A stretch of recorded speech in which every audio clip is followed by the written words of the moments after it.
요즘 넷플릭스 많이 보시죠? 약한 영웅, 폭삭 소가수다, 중증 외상센터까지 최근 넷플릭스가 공격적으로 화제작들을 연달아 발표하면서 시청자들을 사로잡고 있습니다. 매니저님, 넷플릭스 자주 보시나요? 아, 네. 정말 자주 봅니다. 어떤 걸 요즘 보셨어요? 네, 최근에는 폭삭 소가수다라는 시리즈를 봤는데 저도요. 너무 감명 깊었어요. 맞아요. 보셨어요? 네, 주인공 애순이와 관식이 인생 이야기잖아요. 네. 울다가 웃다가 정주행을 벌써 2번이나 제가 했더라고요. 정말요? 네. 그럼 또 학시 아저씨도 되게 인상이 맞아요. 요즘 대세지잖아요. 네, 학시. 네. 근데 참, 이 폭삭 소가수다가 넷플릭스 조회수 상위권에도 올랐다고 하는데, 혹시 시청 시간이 어떻게 되는지 아시나요? 네. 폭삭 소가수다가 흥행에 성공했다고 해요. 맞아요. 영국 드라마 소년의 시간 중증 외상센터 다음으로 2,300만 뷰를 기록했을 정도로 흥행에 성공했다고 합니다. 요즘 넷플에 볼 게 참 많아졌는데요. 특히 또 다가오는 6월 말이죠. 이 오징어 게임 마지막 시즌이 드디어 공개된다고 합니다. 그만큼 넷플릭스에 대한 기대감이 엄청납니다, 지금. 네, 맞습니다. 네. 연이은 히트작 출시와 실적 발표로 인베스팅닷컴 유저분들도 관심이 넷플릭스로 향했는데요. 네. 지난주 넷플릭스의 검색량은 무려 488%나 증가한 29,000뷰를 기록했습니다. 역시 넷플릭스를 향한 기대감이 엄청나다는 걸 알 수가 있는데요. 아무래도 최근 출시된 신작들이 많은 관심을 불러 모으면서 요금제 구독이 늘었고 또 그에 따른 매출이 좀 커진 게 영향이지 않을까 싶습니다. 네, 맞습니다. 네. 넷플릭스의 이번 1분기 실적 발표에 따르면 영업이익은 33억 4,700만 달러로 전년 동기 대비 27% 증가했고요. 기자님이 말씀하신 대로 주로 신규 가입자 증가와 네. 광고 수익 확대로 매출과 영업이익이 증가했다고 알려졌습니다. 네. 그런데 요즘 이 미국발 관세 정책 때문에 경기 침체 우려가 커지고 있잖아요. 넷플릭스는 이 상황에서도 잘 대처를 하고 있는 건가요? 네, 넷플릭스는 투자자들 사이에서 관세 리스크를 피할 수 있는 주식으로도 알려져 있는데요. 네. 관세 여파로 물가가 오르면 소비자들이 야외 활동을 줄이고 집에서 콘텐츠를 소비한다고 합니다. 맞아요. 그러니까 오히려 넷플릭스 같은 이 집콕 콘텐츠 서비스가 더 주목을 받고 있다는 거잖아요. 맞습니다. 투자은행 오펜하이머는 실제 사례도 언급을 했는데요. 2008년에서 2009년 금융위기 때 미국에서 TV 시청 시간이 늘었고 2012년에는 유럽 경기 침체 때 넷플릭스 국제 가입자 수가 약 3배 증가했다고 합니다. 네. 즉 넷플릭스는 경제 불황 속에서도 수요가 꾸준하다는 건데요. 네, 특히 요즘 넷플릭스가 밀고 있는 광고 요금제 이것도 효과를 보고 있다고요? 네, 넷플릭스는 저가형 광고 요금제로 가격 부담을 줄이면서 다양한 콘텐츠를 제공해 광고 수익을 점점 성장시키고 있습니다. 네. 덕분에 불황기에도 소비자 이탈을 막는 데 도움이 되고 있습니다. 네, 사실 처음에 넷플릭스가 광고 요금제를 도입한다고 했을 때 넷플 망한다. 이런 말들이 좀 많았잖아요. 네. 오히려 위기를 기회로 삼은 셈이겠네요. 네, 맞습니다. 네. 앞으로의 전략은 어떻게 될까요? 우선 이번 실적 발표를 통해 확인된 건 2가지인데요. 첫 번째로는 넷플릭스는 WWE와 먼데이 나잇 로와 같은 라이브 스포츠 콘텐츠 확보에 나서고 있고요. 두 번째로는 AI 기술을 활용해 제작 비용을 낮추고 콘텐츠 품질을 높이는 데 집중하고 있습니다.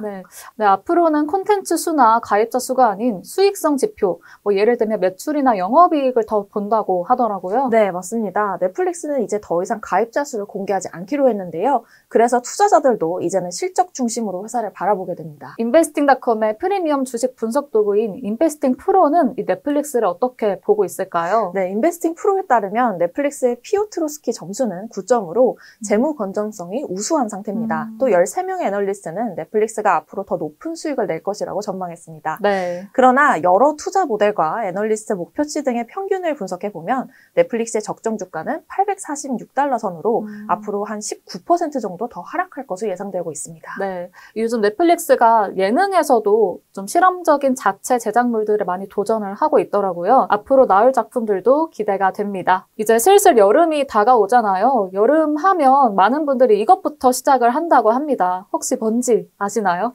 여름 하면은 뗄래야 뗄 수 없는 다이어트 아닐까요? 맞습니다. 네. 이 여름이 아니더라도 건강한 몸을 위해서 다이어트는 꾸준한 화두인데요. 매니저님, 혹시 살 빠지는 약이라고 들어보셨어요? 그럼요. 요즘 방송이나 유튜브에서도 굉장히 많이 얘기를 하더라고요. 맞습니다. 특히 노보노디스크의 위고비. 위고비. 위고비 아시죠? 유명하죠. 네. 네, 최근엔 방시혁 하이브 의장이 비교적 빠른 시간 안에 몸이 좀 홀쭉해진 상태로 좀 체중 감량을 많이 하신 상태로 포착이 되면서 위고비 복용설까지 돌았다고 합니다. 대체 위고비가 어떤 약이길래 그런 얘기가 도는 걸까요? 네, 비만 치료제 위고비는 식사 후 체내에서 분비되는 GLP-1 호르몬을 모방한 성분으로 만들어졌습니다.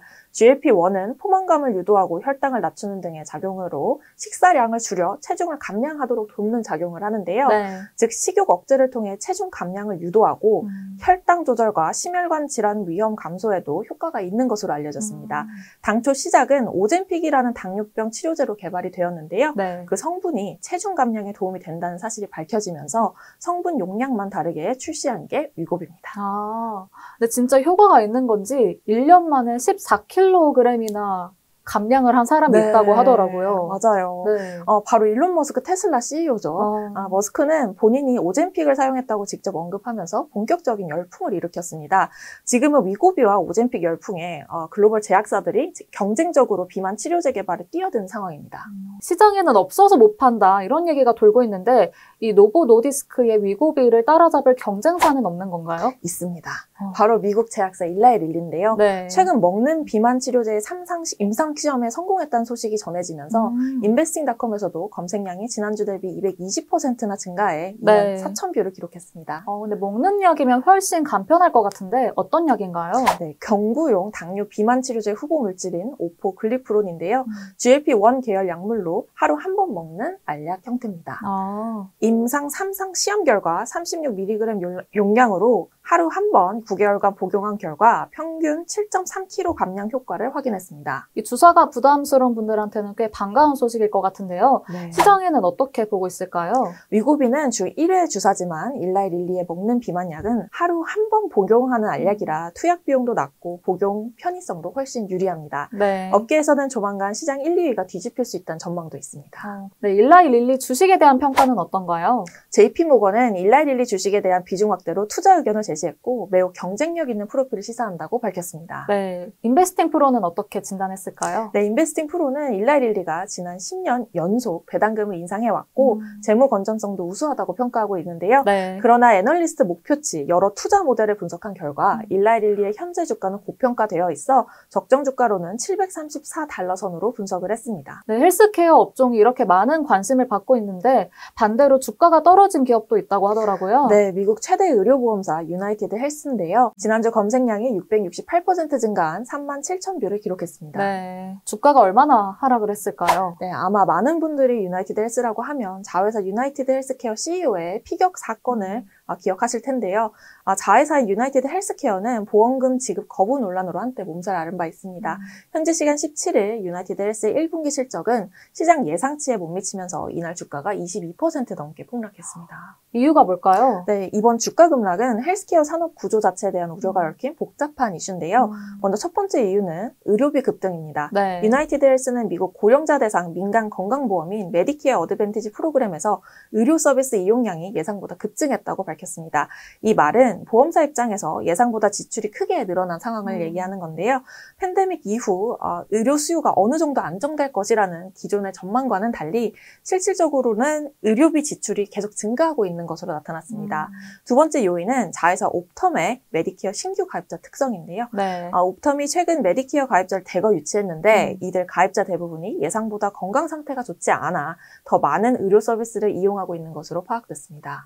결국에는 보험금 지급이 많은 수익성이 낮은 환자들이 대거 유입된 셈이네요. 네, 맞습니다. 업계에서는 보험 구조 자체가 흔들릴 수 있다는 신호로도 받아들이고 있는데요. 여기에 실적 가이던스도 대폭 하향 조정되었는데요. 네. 기존 29.5달러에서 30달러 선이었는데 이번에는 26에서 26.5달러 선으로 무려 12%나 하향 조정되었습니다.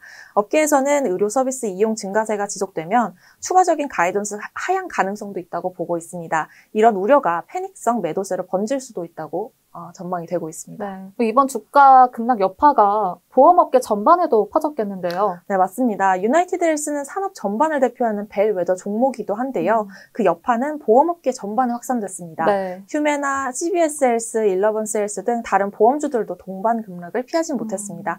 또 유나이티드 헬스가 다우존스 30 산업 평균 지수에서 차지하는 비중이 9%나 되기 때문에 실적 발표를 한 지난 17일 다우 지수도 1.33% 하락했습니다. 그럼 앞으로 주의 깊게 봐야 할 포인트는 뭘까요? 네, 이 현상이 일시적이냐 아니면 구조적인 변화냐가 핵심입니다. 내년 메디케어 요율 인상 여부, 타 보험사의 의료 이용 패턴도 함께 확인해야 할 텐데요. 네, 그럼 인베스팅 프로는 유나이티드 헬스를 어떻게 진단하고 있을까요? 네, 유나이티드 헬스는 경영진의 자사주 매입, 15년 연속 배당 인상 등의 긍정적인 요소가 많습니다. 이에 따라 인베스팅 프로는 현재 주가가 저평가됐다고 보고 있고요. 적정 주가는 539달러 선으로 분석하고 있습니다. 네, 오늘도 함께해 주신 황성아 매니저님 고맙습니다. 감사합니다. 저희는 다음 주에도 새로운 키워드와 인사이트로 여러분들 찾아뵐 테니까요. 잊지 말고 꼭꼭 찾아와 주세요. 그럼 조떼꾸알 좋아요, 구독, 댓글, 알림 설정까지. 그럼 다음 주에 만나요. 안녕.